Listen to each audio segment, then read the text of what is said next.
mean? Like, hey, once we submit this to him, he can apply all the discounts to it. It'll push it through, and I'll be able to show you. But if we get this done, then we'll be able to waive all the upfront costs for you, so you don't have to pay a bunch of money.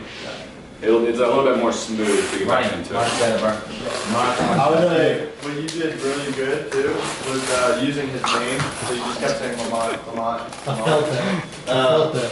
Like when you're saying the customer's name, it's like drawing them in. Instead of saying like yeah man or bro or sir, it's using like their actual name. It just builds more personability. Yeah, personal. More personal. So you did that really good. And I would just say one other thing. At least for me, I like to just talk about the pros of our system instead of talking about the cons of others. So you did a really good job of explaining like the pros of ADT, but at the very beginning you had brought up like the Ring or like the Simply Safe, where it's Wi-Fi based. Like that just gets the customer thinking about competition. So, or it just gets them thinking about other companies, like that there's other options. While I'm there, I just want them thinking about ADT. So I'm just telling them the pros of our system versus like trying to shit on something else. But just so then that way, you know, it's. There's a tactful way of saying it. It's like I don't like naming other companies. But what I say is like, yeah, some of the other cheaper things that some of your neighbors have been starting with is like the Wi-Fi based alarms. But you obviously don't want that. I think Kyle, like, just if you speak that, it almost brings the objection in. Don't even bring it up at all. Like yesterday, like, oh, do you got the doorbell camera? Like, yeah, I got the doorbell camera, $63 a month, and they did it because like, if I would have been like, well, you could get the Ring and cheap, like, and try and like prove why ours is better, then it would have planted in their mind that like they need to look into the other ones. Exactly. So just like focus on the positive and just roll it. If you get the objection, then handle it, but don't make an objection for yourself that you don't need to over time. Just focus on the positive. Yeah, it's awesome. You're gonna get it. 69. What do you feel like something from that, Ronnie, that you can apply that'll? Definitely the can we pay questions. I could probably tell, but that was my first time. Yeah. And yeah. Definitely working on that. Yeah, that's kind of one of the things that I wanted to go into today. It's in here.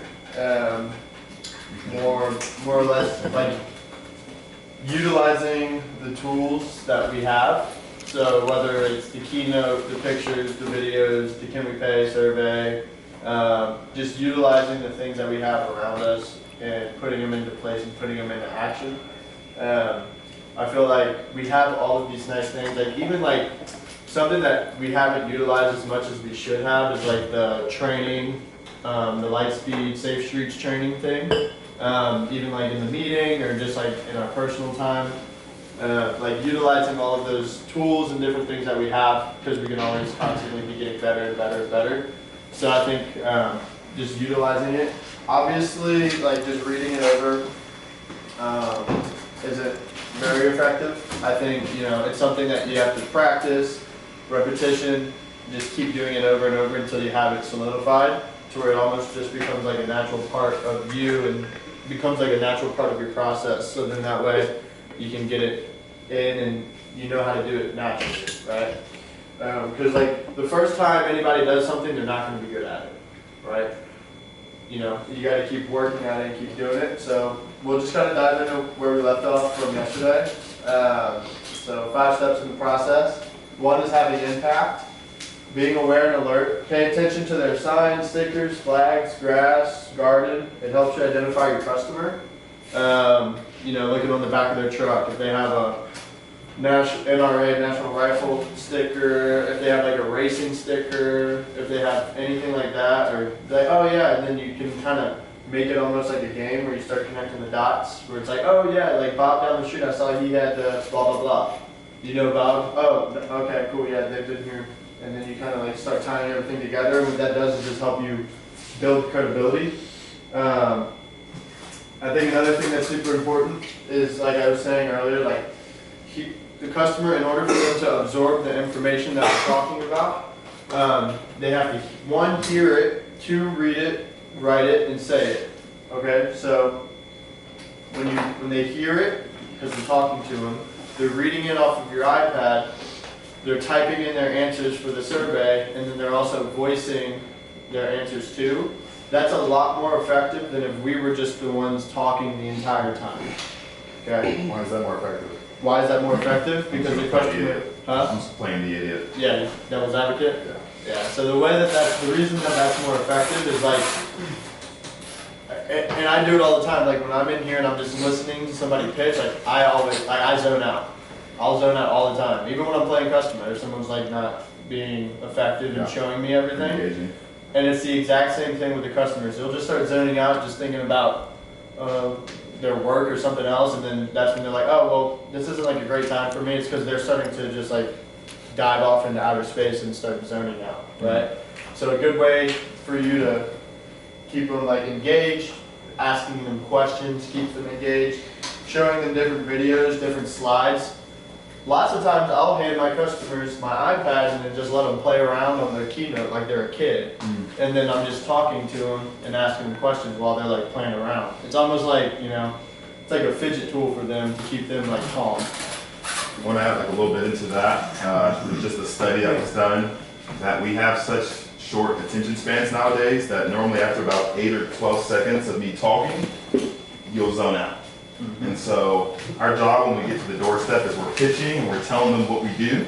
But if all we're doing is saying words and we don't engage them with a question, where it's like, oh, so what this would mean for you, Wayne, or what you'll like about this, you'll zone out. And then so when I try to close you or transition, you'll be like, oh, I'm not interested. Right. Because now you have time to think and be like, I don't want to be here. I've got something else to do. And so just remember, like, have I been talking too much? How can I engage them more? How can I ask them more questions? Yeah, what do you think about the camera? Or like, oh yeah, how long have you been here? Nate had like a formula that was like say 2 statements and then ask a question. It's just keeping them engaged. If you've been going off on a tangent for too long, you're not listening anymore. I think one thing we did all the time in the beginning, and I just kind of realized, wow, I haven't seen anyone do that in pitch, and I haven't been doing that, is pulling them out of the house. Hey, if you want to follow me out here, that is the easiest way to break them out of what they were doing before. So pulling them out of the house, even turning your back to them and walking and pointing down the street, like I'm way more engaging when I'm doing that. Most of us are standing here, standing up next to them. Hey, if you want to follow me out right here, we actually did Alice, he's the tech here. I'll come show you actually. That is way, way more engaging than just pitching them right there. So doing the walkthrough and pulling them out of the house, showing them where stuff goes. I remember we did that almost every single pitch in like April, May. So let's all get to do that today. Let's get people out of their house. I think that'll help us. No, that is really big. And even though I didn't sell yesterday, I was doing that all day. I got so much name drops, crime drops, everything. So like I know when I go back today, I have all the ammo that I already need. Like when you put in the effort and the input, even though I didn't sell, I know it's going to pay off in the future for me today. So. And not to mention, if y'all are walking around in the front yard with your customer, People see that. People are seeing that, and they're like, what's this dude talking to this dude for? Yeah, literally, I was pitching someone yesterday. This guy was mowing his grass next door, cut off the lawnmower, and walked up and started to listen to what I was saying with his neighbor. And then I'm going back to his house today. His neighbor told me no, but I'm going back to his house. So, you know. And then thinking about it, might pick her up later. And me and the guy were just standing in his yard, and I was like just pointing, and then the dude walked up. So it's like, it does, like, people recognize that. And even when you think people aren't paying attention, people are paying attention to you, right? You want to act as if, like, there's cameras on you 24/7 when you're working. Because people are always looking out their windows, people are always looking at you when they're driving by, like, who's this guy walking in my neighborhood? That's why we smile, we wave. So when we go up to their door, they already have a semi-positive experience with us. You know, we're not looking pissed off, we're not standing around, sitting down, sitting on a curb. If I was to go sit on the curb, and then I'm like, all right, I'll start working at 5, and the guy who was driving home saw me sitting on the curb, and I go knock on his door, you know, he's gonna be like, oh, this is just some kid sitting on the curb, right? But if he sees me walking around, talking to people, showing him stuff, he's gonna want to actually listen to what I have to say, right? Number 2 is repetition. So you need to say things 6 times statistically to get 62% of someone's attention.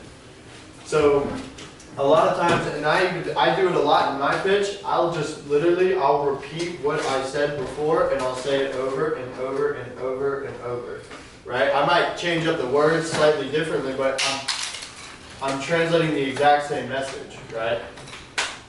You have to, you know, it's called like the circle of persuasion. So it's what you're doing is rapport, benefits, rapport, benefits, rapport, benefits, and then you just keep going back and forth, but I'm saying the exact same things, it might just be in different words, as if like, yeah, keeping the sign out, paying for it, oh, blended down the street, paying for it, and then I'm just going down that circle. And then 3, like I was saying,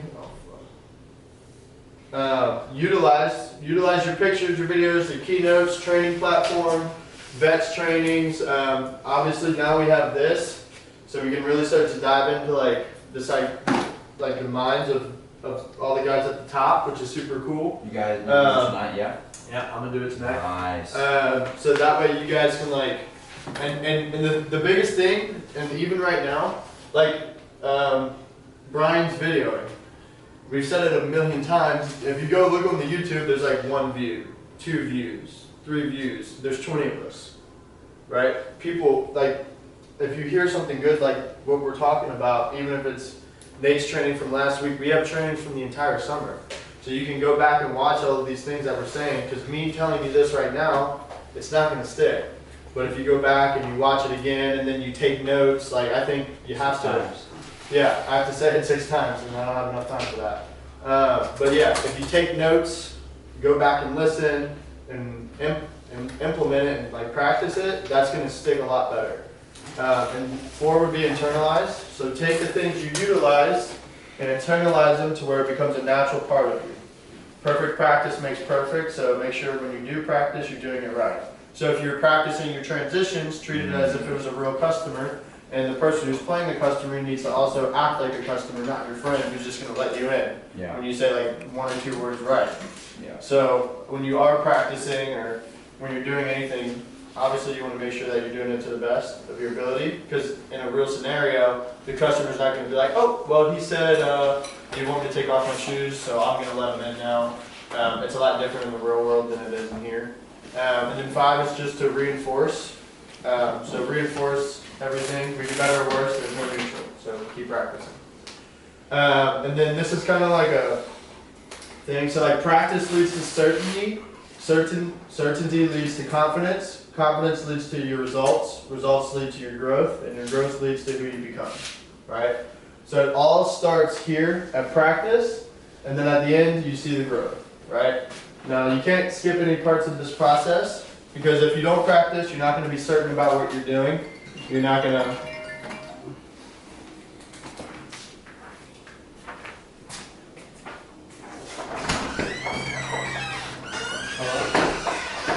If you don't practice, you won't be certain about what you're doing. If you don't have the certainty, you won't have the confidence. If you don't have the confidence, you won't have results, right?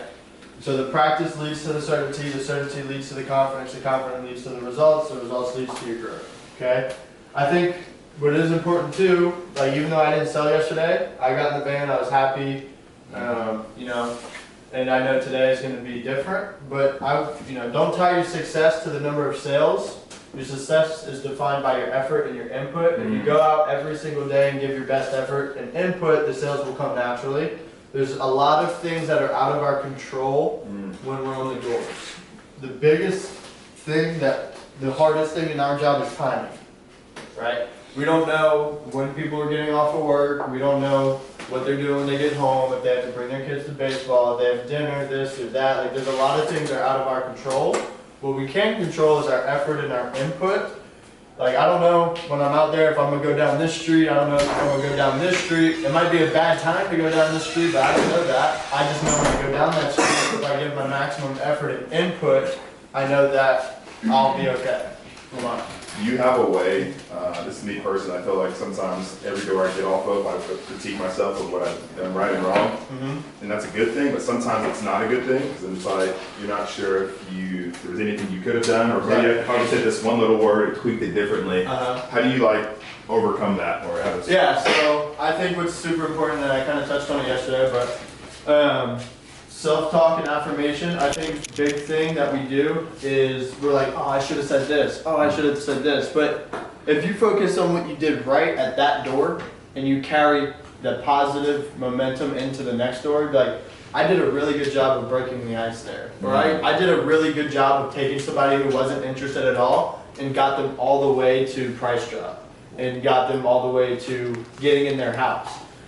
If you take that, instead of being like, oh, well, I missed this one word, if you take the good things that you did at that door and then you bring that to the next, that's a lot more effective. And then you have like the math, what's it called, the Matthew effect? Oh yeah, it basically keeps going up. Right, so if you Compounds. take, what's it called, Matthew rule? Yeah, the Matthew effect, the Matthew rule. Yeah, so, which is a positive momentum of just going up, That's good. right? Yeah. So if you take all of those, like, hey, I did this good at this store, I did this good, I did this good, and you're carrying that throughout the day, you have the self-talk and the affirmations, you know, that you're doing all of these things right versus all of these things wrong, it's gonna carry you further on. Because at the end of the day, if you're like, dude, I have like 20 no's, like everybody's slammed the door in my face, like, you're gonna obviously at the end of the day be like, I don't even wanna talk to anybody anymore. Right. Yeah, there's always a reason But to if- say, like, give up. There's always a reason to be down on yourself. Yeah, like, of course, but there's so many reasons to be positive too. But that's a It's sign just of a- being a high performer too. Mhm. Like a sign of a high performer is someone who's overly critical. But if you can focus on what you're doing well and use that to give you momentum, it'll help you stick through the days. Yep. I was just gonna say, also focus on like how far you've come. You know, that's helped me out a lot. Like I'm past all my sales from last year. So anytime because it's so hard to like not be in the present moment. You're like, oh my God, like I've gotten to 3 houses, but I haven't sold yet. But then it's like, okay, I've compared to where I was in April or last year to now is 10 times better. So just keep pushing. That's awesome. Is this someone's iPad? I think the customer's. Alright, who's, raise your hand if you're in Caleb's van. Alright, so what we're gonna do, here, well, I'll have you raise your hand in a second here. Yeah. So between now, when we get on the doors to 4 o'clock, I'm gonna have you guys shadow each other. Put a bet with the rookies. I think we're making all these excuses of why, but really what's happening is we're not doing the job effectively. So I want you guys to be paired up, and you're gonna be held accountable. And I have a feeling that our sales are gonna go up because of it. So raise your hand if you're in Caleb's van again. Alright, let's Who's go. gonna go with Ron Kay? with Robbie, Corey with Wayne, Matt with Mike. Who's got their hand up? Caleb, Keith. Does everyone have a partner?